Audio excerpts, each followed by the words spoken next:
Good afternoon, viewers. Welcome to RV Adventures with Sam.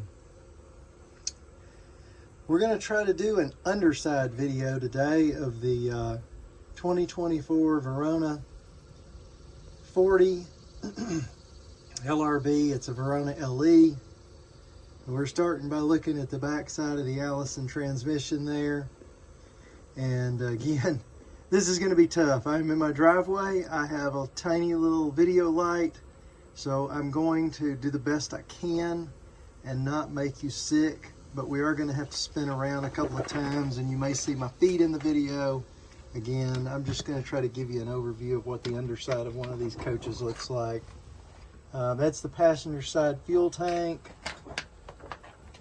You can kind of see just a little bit of the back side of the engine there. Driver's side fuel tank's right over here. Looking up, huge drive shaft that comes out of the back of that transmission. I'm going to try to move around just a little bit. You can see the fuel lines wrap around over the top side of the transmission there. Exhaust. We're just going to kind of look at all the wiring. There's a Wabco box right there on that cross member of the frame rail.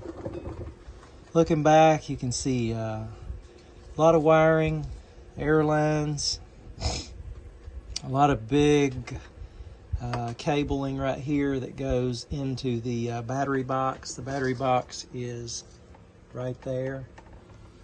That is the driver's side front stabilizer jack. And you can see the wiring up here in the frame rails. Lots and lots of wiring. I know when we went to the Renegade factory and saw the chassis come in the door, that is the first thing that gets done to the bare chassis is there's a guy that pulls all the wiring and gets it ready for the next part. Right there you can see a big part of the emissions control stuff. Back you got a universal there. It goes into another drive shaft, and we're gonna kind of scoot back here. We're gonna get up here in just a moment. We'll get a closer look at the power control unit, the pump, and the reservoir for the stabilizer jacks. We'll actually do that next. I'm going to roll up here behind it, because if you get behind this, there is rolling away. There's a lot of room, which I need to clean the top of that off. But you can see you've got some adjustment valves. You've got all the cabling, or actually the tubing. I'm going to try to shine a light, and you can kind of see the hydraulic fluid inside the reservoir there. It's full. Go way back down, and we'll continue. You can see a bottom part of a slide out right there. Looks like it needs just a little bit of lubrication. Again, a bunch of wiring to the cross member. We're going to spin around. Actually, we'll show you this right here. So again, apologies for the feet.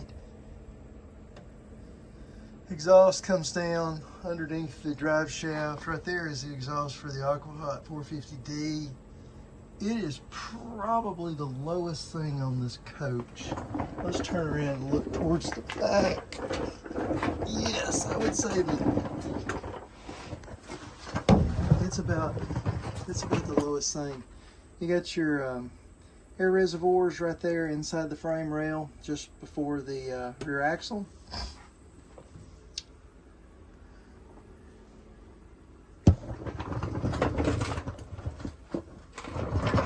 Here is the motor for the step. Pretty easy access. A lot of room right there by the step. I probably could have brought that compartment just a little further back. Looks like that motor's pretty easy to get to, be easy to get out.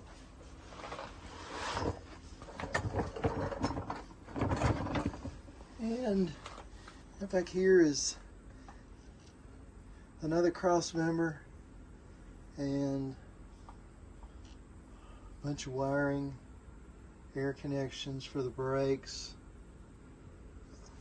You can see the bags back there, the air bags are up. Let's do, make sure the air sounds good and clean.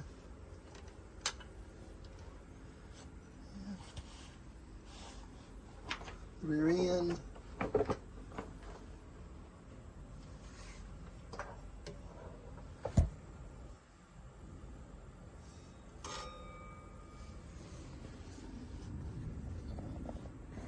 And now we're going to move back behind the rear axle. All right, we're going to try to go to a little wider angle shot back here behind the rear axle, just because there's not quite as much room. Looking up at the 8K Onan generator from the bottom here, looks like a big heat sink right there. You can see there through the protector. Right here you've got the oil drain, clearly says that on it. All the exhaust. I'm going to guess that's the drain for the antifreeze. You can see the radiator up in there. And the exhaust right there for the generator. If we look back, you can see just the standard mud flaps. You've got the rear jack for the driver's side, passenger side. You can see the bags, the back side of the drive axle there. They did trim that one a bit at the factory, it appears, to be able to work with the stabilizer jack.